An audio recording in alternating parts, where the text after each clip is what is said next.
Premiums are possibly the biggest issue for gold and silver stackers, specifically for silver stackers, because premiums make up 10 to 15% of the purchase price. And of course, the same comes back on the sell, making the total spread of a transaction of silver something like 25%. That's a big effect on your savings, considering that the reason why we are doing silver savings is to save our cash. So let's dive down a bit deeper into the issue of premiums.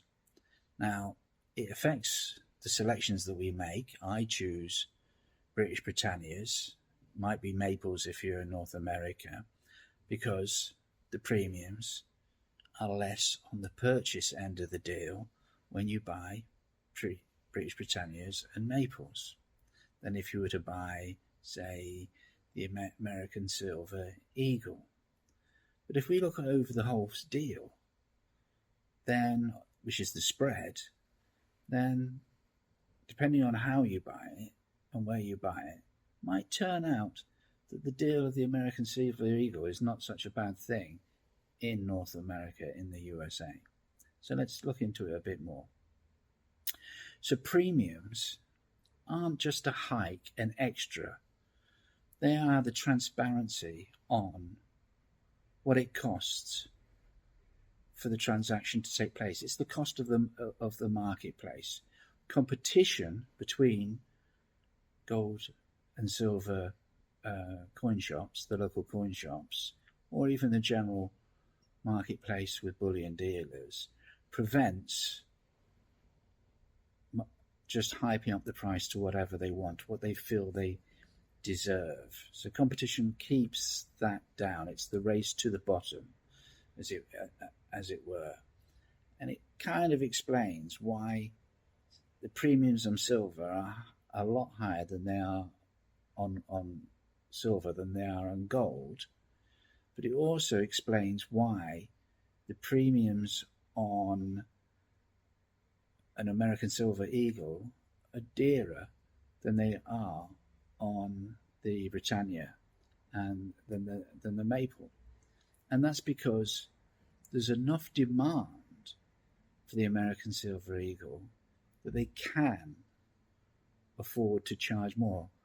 There's enough demand in the marketplace that they can charge more. But it's also they have to charge more because the cost of restocking after a sale is more for them to repurchase, to restock on the American Silver Eagle, which is something that I want to come back on.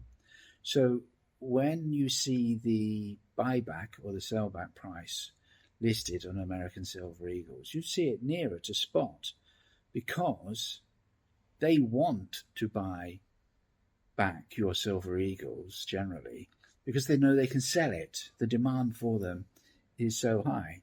Now, the demand for British Britannias and Maples is not so high.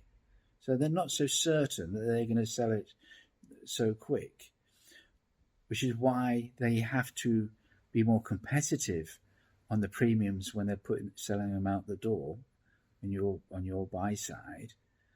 So they have to give you a better rate competitively, but they don't have to give you such a competitive rate when they're buying them back from you.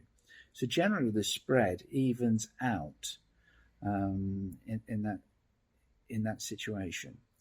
Now, let's look at the reason for the issue of spread and why a local coin shop doesn't simply sell.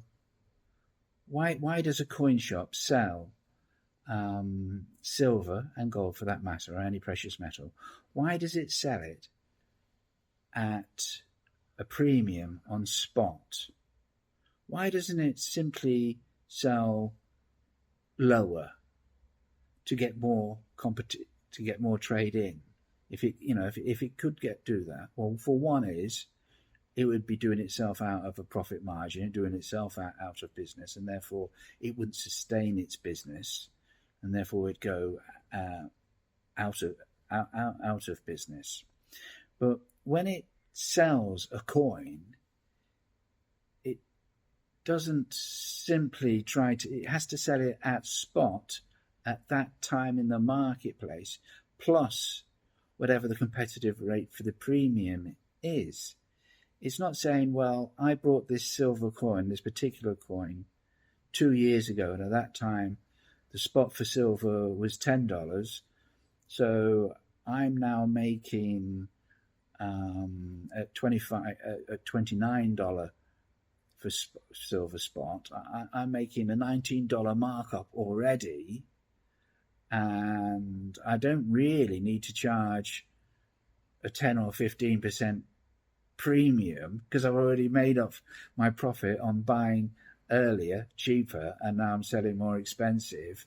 Why don't they just advertise that their coins are a lot cheaper than a more recent entrance into the market, a local entrant into the market in town, a newer coin shop, who's had to purchase coins from a national bullion dealer who hasn't purchased 2 years ago when the spot price for silver was, say, $10, and hasn't got that $19 comfortable profit margin already. Well, that's this is the magic not the magic. This is the devil in the detail. So, whether or not your local coin shop brought the coins 2 years ago when silver was at $10, and now they're trying to sell it at a spot price of $29 plus the $10 or $15 premium, or whether they bought the silver, got it shipped to them 2 weeks ago when the silver was possibly even at $30 or $32, so they're losing on it. If they sell silver today, they're selling it at the spot price of today plus their markup. They have to restock immediately. So what they're thinking about is, well, if silver today spot price is $29, $30, I've got to sell this at spot price plus the competitive premium, say it's 12%, 15%. Right? Now out of that, they know that they can't just consider the whole transaction. It may be revenue to go through the books, but the profit margin, as it were, is only the premium, and even that really is not all profit, because that is, or maybe it's gross profit, it's not net profit, because it's, there's the cost of keeping the business open. So first things first. First is that as soon as they sell a coin, they have to restock, and they're having to restock at today's price. So instantly, or at the end of the day, or whenever, they've sold 1 coin, 10 coins, 100 coins. They have to go to their wholesaler and say, I need now 1, 10, 100 more silver coins, or else I've got nothing to trade the next day or in the coming week or month or whatever it is. So out of all the revenue they've taken in, everything apart from the premium is just their capital that they've got in. They might have only put in the capital, they may have put less capital in originally, but they've got to restock at today's prices. So really their profit margin, if it is even full profit, is only on the premium.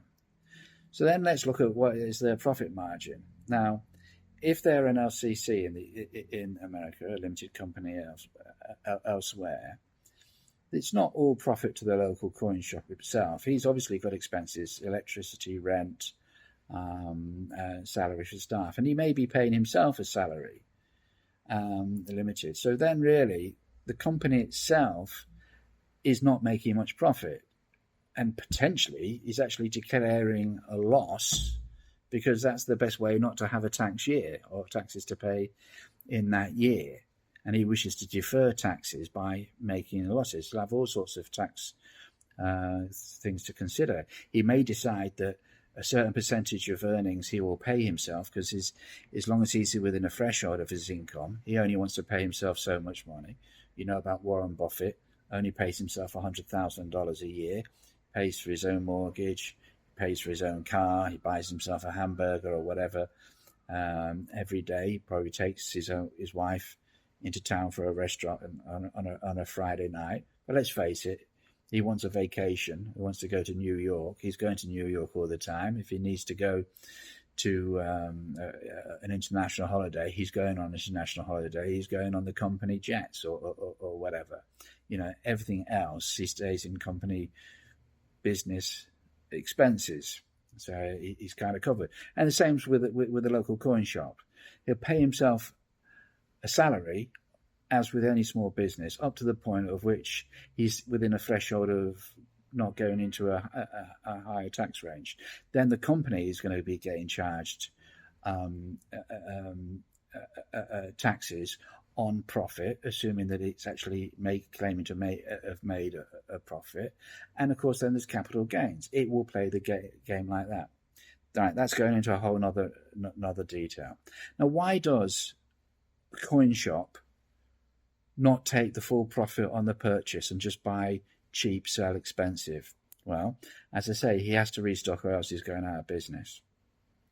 Well, let's look at, if your child wants to run a lemonade stand, your child, you're going to go to the grocery store and buy a load of lemonades and a load of sugar and give him the tap water out of the faucet, and he or she's going to make himself some lemonade.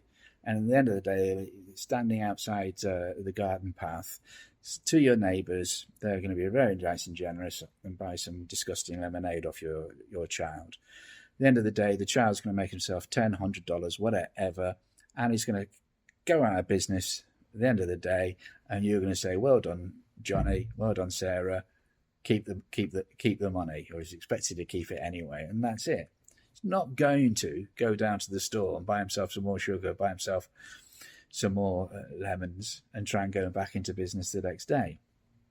Same is if your wife wants to set up a food stall in the school's canteen because she wants to participate in the community with other mothers in the community, and she's asked you to buy that week's ingredients for her cantina, right? Rice, noodles, meat, vegetables, whatever that she's going to serve. At the end of the week, she sold 1,000 portions of food at $2 or whatever, and she nets the whole deal. Come the weekend, she expects you to drive her to the out-of-town food store, buy another bags of rice, bags of noodles, bags of potatoes and vegetables, and some foodstuffs and some herbs and spices, and start the process again. She takes the whole profit. She's not expecting, unlike Johnny's little lemonade stand, she isn't going out of business. She expects to keep going into business. She is regenerating her business each week out of you and adding value to the money that you're giving by cooking it. It's an added value process, her part in the game. She's not taking your capital and then realizing that her money is only out of the premium of the added value.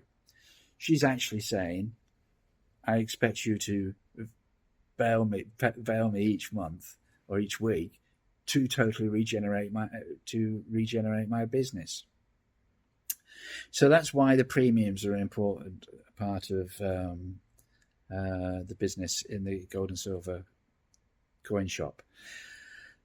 So what is the premium then? The premium is actually the cost of making the market, which is why you should use local coin shops, and you really shouldn't be going on Facebook or any other local digital marketplace, and I'll explain why.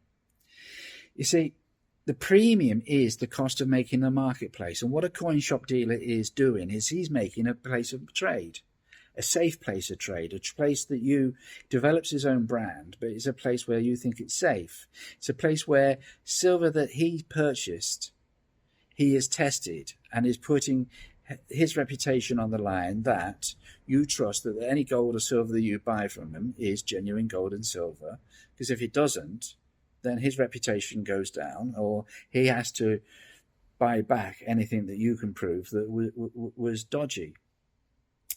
And he's also making a marketplace where you can regularly come in and that you know that you can buy and sell gold and silver from him. If you have some gold or silver that you've purchased and you want to sell it, you can't just go and build a marketplace.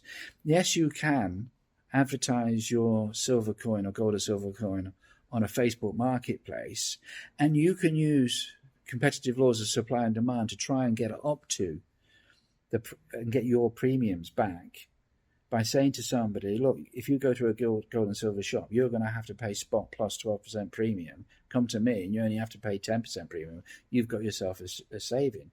You can get away with that if you can convince them that the place that you're going to meet up is safe, that they're not going to be followed home and be mugged, and that you're really not a scammer that's just trying to identify people who want to buy gold and silver coin, have got $2,000 or $3,000 on the hip, or multiple versions of that, to be mugged. So really, you can't build a marketplace like a local coin shop can, which is why you should support local coin shops by buying from them, because what they are doing is building a marketplace, which is why, once again, you should support them.